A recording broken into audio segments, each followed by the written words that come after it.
നമസ്കാരം. രാഹുൽ മാങ്കൂട്ടത്തിന്റെ ജാമ്യ ഹർജി ഇപ്പോൾ സെഷൻസ് കോടതിയിൽ എത്തിയിരിക്കുകയാണ്.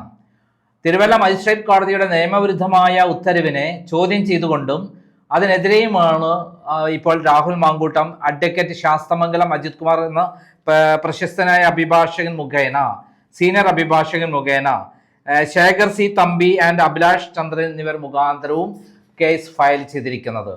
ഇതിൽ വളരെ നിർണായകമായ കാര്യങ്ങളാണ് പറയുന്നത്.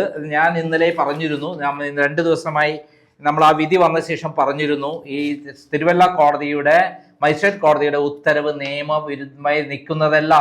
അവർ ഒരു പ്രോസിക്യൂഷൻ എന്താണോ പറഞ്ഞത് അതേപടി അംഗീകരിച്ച് അത് വിഴുങ്ങി ബാക്കിയെല്ലാ പ്രതിഭാഗത്തിന്റെ വാദങ്ങളും തെളിവുകളും വിഴുങ്ങിയിട്ട് മറച്ചു വെച്ച് അവർ ഏകപക്ഷീയമായ വിധിയാണ് പറഞ്ഞിട്ടുള്ളത്.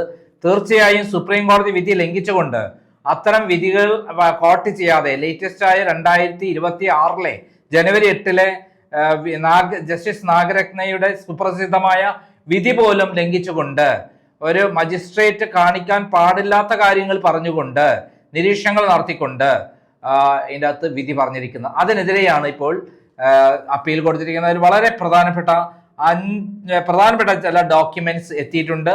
ആ ഡോക്യുമെന്റ്സിനെ കുറിച്ച് ഞാൻ ഇന്നലെ പറഞ്ഞിരുന്നു. ആ ഡോക്യുമെന്റ്സ് ഈ കോടതിയിൽ വരാൻ പോവുകയാണ്.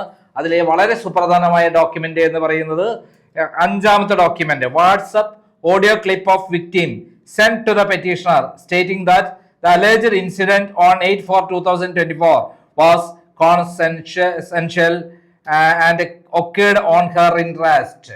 ഇതാണ് ഇന്നലെ ഞാൻ വീഡിയോയിൽ പറഞ്ഞത്. ഇതിൻ്റെ കിട്ടുന്നതിന് മുമ്പ് എനിക്കിതിനെക്കുറിച്ചുള്ള വിവരങ്ങൾ കിട്ടിയിരുന്നു. അത് വളരെ വ്യക്തമായി തന്നെ ഞാൻ ഇന്നലെ വീഡിയോയിൽ പറഞ്ഞിരുന്നു.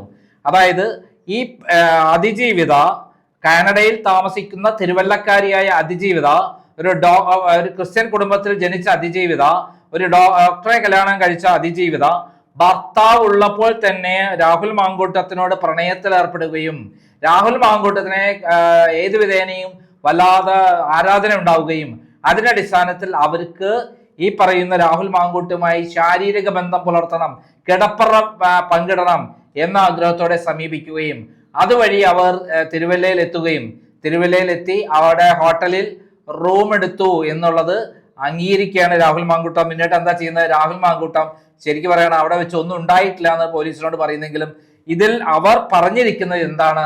എനിക്ക് രാഹുൽ മാങ്കൂട്ടവുമായിട്ട് ശാരീരിക ബന്ധം പുലർത്തണം, എൻ്റെ ആഗ്രഹമാണ് എന്ന് പറയുന്ന, അവിടെ നടന്നതെല്ലാം സത്യസന്ധമാണ്, തൻ്റെ ആഗ്രഹപ്രകാരമാണ് എന്ന് പറയുന്ന സുപ്രധാനമായ രേഖയാണ് ഇപ്പോൾ കോടതിയിൽ ഹാജരാക്കിയിരിക്കുന്നത്.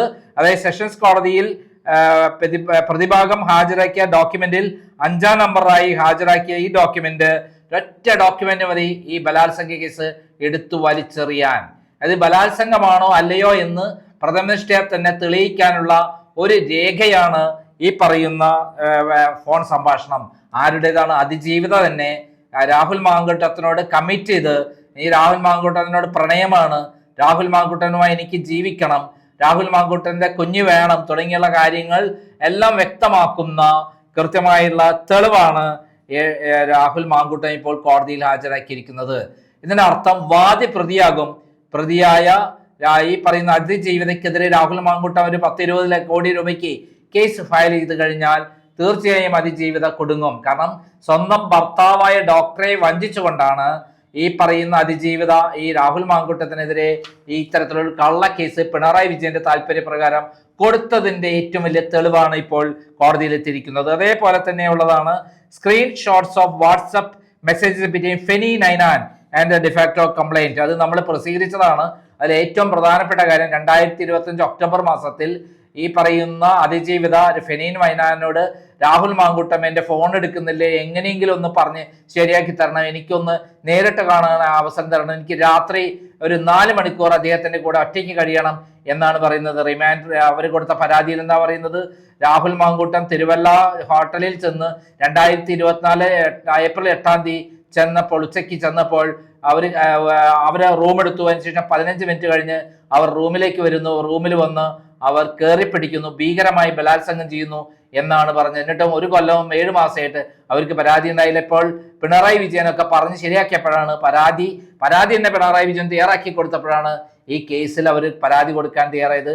ഏത് വിധേനയെങ്കിലും തന്നെ പ്രണയിച്ചു പറ്റിച്ചു എന്നുള്ള ധാരണയിൽ നിൽക്കുന്ന അതിജീവിതയ്ക്ക് തന്റെ പ്രണയ നൈരാശ്യം തീർക്കാൻ പക തീർക്കുക, പ്രതികാരം തീർക്കുക എന്നുള്ള നടപടിയോട് കൂടിയിട്ടാണ് ആ പിണറായി വിജയൻ തന്നെ ആരുടെ പി ശശി വഴി ഏതോ ഒരു അഡ്വക്കേറ്റ് തയ്യാറാക്കി കൊടുത്ത പരാതി കോപ്പി തിരിച്ച് ഇങ്ങോട്ട് പോലീസിന് അയച്ചു കൊടുത്തത് എന്നുള്ള കൃത്യമായ വിവരങ്ങൾ വരുമ്പോൾ ഒരേപോലെയുള്ള 3 അതിജീവിതകളുടെ പരാതികൾ ഒരേ ആള് തന്നെ ഒരേപോലെ തന്നെ തയ്യാറാക്കിയതാണെന്നുള്ള കാര്യങ്ങൾ വരുമ്പോൾ, അതായത് പിണറായി വിജയൻ തന്നെ തിരക്കഥാ സംവിധാനം നിർമ്മാണം എന്ന് പറയുന്ന രൂപത്തിൽ ഈ 3 അതിജീവിതകളുടെ പരാതികൾ തയ്യാറാക്കി ഈ രാഹുൽ മാങ്കുട്ടത്തിനെ വേട്ടയാടുമ്പോൾ ഇവിടെ നടക്കുന്നത് അതിന്റെ ഏറ്റവും വലിയ തെളിവാണ് അതിജീവിത കാല് പിടിച്ച് എനിക്ക് എങ്ങനെയെങ്കിലും രാഹുൽ മാങ്കുട്ടുമായി എനിക്ക് യോജിക്കണം, ഒരു 4 മണിക്കൂർ അദ്ദേഹത്തിന്റെ കൂടെ കഴിയണം എന്ന് പറഞ്ഞുകൊണ്ടുള്ള വാട്സപ്പ് സന്ദേശങ്ങൾ ആണ് കോടതിയിൽ ഹാജരാക്കിയിരിക്കുന്നത് 4ാമത്തെ ഡോക്യുമെന്റ് ആയിട്ട്.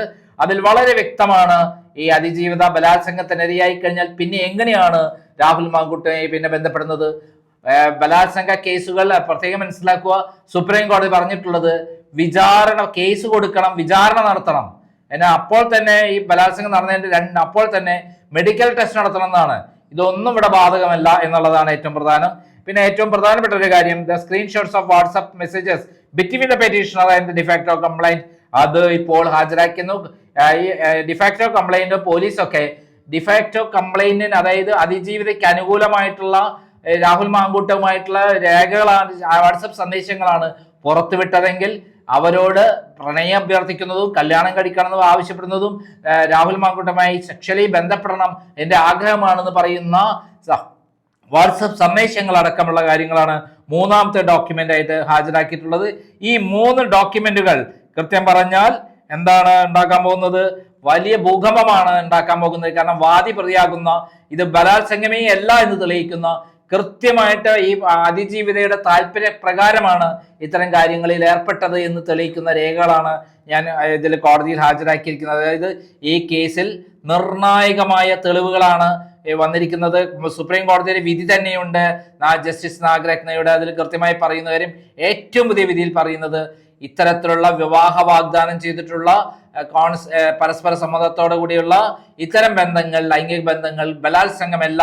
പിന്നീട് ബലാത്സംഗം പറഞ്ഞ 1.5 കൊല്ലം കഴിഞ്ഞ് ഒരു മെഡിക്കൽ ടെസ്റ്റ് പോലും നടത്താതെ പോലീസ് കേസെടുത്ത് രാഹുൽ മാങ്കൂട്ടത്തെ അറസ്റ്റ് ചെയ്ത് നിയമവിരുദ്ധമായി അറസ്റ്റ് ചെയ്ത കാര്യങ്ങളെല്ലാം തന്നെ കൃത്യമായി കോടതിയിൽ രേഖകളായി കൊടുത്തിട്ടുണ്ട്. ഇതിൽ 1ാമത്തെ രേഖ എന്ന് പറയുന്നത് the true copy of the honourable high court interim order in BA number 11427/2025.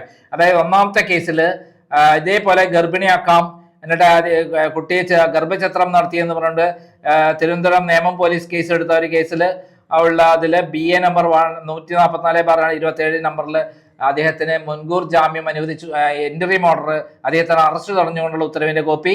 രണ്ടാമത് pre arrest bail order in criminal MC number 3669/2025 sessions കോടതി തിരുവനന്തപുരം. അതിൽ അതിജീവിത പറഞ്ഞത് എനിക്ക് ഈ പരാതിയുമായിട്ട് യാതൊരു താല്പര്യമില്ല, എനിക്ക് 164 സ്റ്റേറ്റ്മെന്റ് കൊടുക്കാൻ പറ്റില്ല, എനിക്ക് കേസുമായി മുന്നോട്ട് പോകാൻ താല്പര്യമില്ല എന്ന് പറയുന്ന 2ാമത്തെ കേസ്.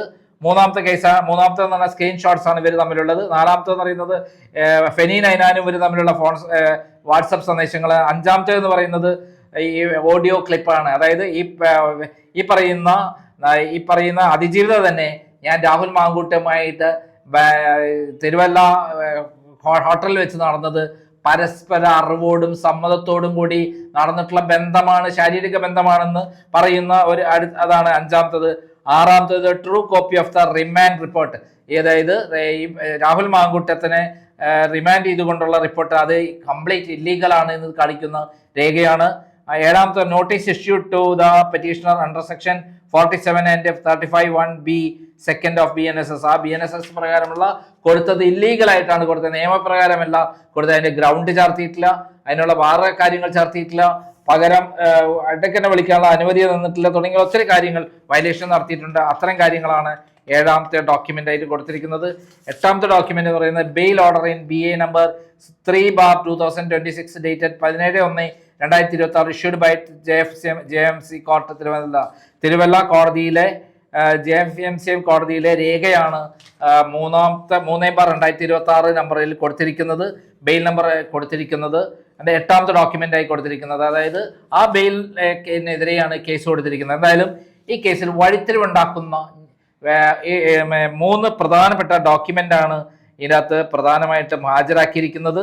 ആ 3 ഡോക്യുമെന്റ് കൃത്യമായിട്ടും ഈ അതിജീവിത പറഞ്ഞെല്ലാം പച്ചക്കള്ളമാണെന്നും ഈ അന്ന് ഇവിടുത്തെ മുൻനിര ചാനലുകൾ ആഘോഷിച്ചതെല്ലാം വെറും കെട്ടുകഥയാണെന്നും ഇതിന് യഥാർത്ഥ കഥയാണ് രേഖകൾ, ഡിജിറ്റൽ തെളിവുകൾ കോടതിയിൽ ഹാജരാക്കുന്ന വഴി ഉണ്ടാക്കുന്നത്. ആദ്യം തന്നെ ബലാത്സംഗം തന്നെ ഉണ്ടായിട്ടില്ല, അറിവോട് കൂടിയിട്ട് അവരുടെ താല്പര്യപ്രകാരമാണ് സെക്ഷൽ റിലേഷൻ ഉണ്ടായിട്ടുള്ളത് എന്ന് പറയുന്ന സുപ്രധാനമായ രേഖയാണ് രാഹുൽ മാങ്കൂട്ടം പ്രശസ്തനായ അഡ്വക്കേറ്റ് ശാസ്ത്രമംഗൽ അജിത് കുമാർ വഴി ഹാജരാക്കിയ. മിക്കവാറും നാളെയായിരിക്കും ഈ കേസ് വാദത്തിന് വരിക. മിക്കവാറും നാളെ വന്നാൽ വാദിഭാഗം പ്രോസിക്യൂഷൻ സ്വാമി നീട്ടിക്കൊണ്ടുപോകാൻ ശ്രമിക്കും ജാമ്യം നിഷേധിക്കാൻ വേണ്ടിയിട്ട്. പക്ഷെ ഇത്രയും സെൻസേഷണൽ ആയുള്ള ഒരു കേസായതുകൊണ്ട് കേസ് എടുക്കാൻ സാധ്യതയുണ്ട്, അല്ലെങ്കിൽ താൽക്കാലികമായി അദ്ദേഹത്തെ എന്തെങ്കിലും വിധികളും ഉണ്ടാവാൻ സാധ്യതയുണ്ടെന്നാണ് ഞാൻ മനസ്സിലാക്കുന്നത്.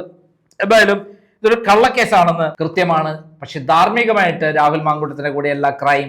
കാരണം അദ്ദേഹം പൊതുപ്രവർത്തകനാണ്, അദ്ദേഹം എല്ലാവരെയും തെറ്റായ മാർഗങ്ങളിൽ നിന്ന് പിന്തിരിപ്പിക്കേണ്ട ആളാണ്, മാതൃകയാവേണ്ട ആളാണ്. കോൺഗ്രസ് എടുത്ത തീരുമാനം ശരിയാണെന്ന് വിശ്വസിക്കുന്ന ആളാണ്. ഒരാള് പാർട്ടിയിലെ പ്രമുഖരായ പല നേതാക്കന്മാരും പെൺമക്കളുമായിട്ടൊക്കെ ബന്ധമുണ്ടാവുക, അവരെ ഇതേപോലെ പ്രണയത്തിൽ കൊണ്ടുവരിക എന്ന് പറയുന്നത് ശരിയായ നടപടിയല്ല.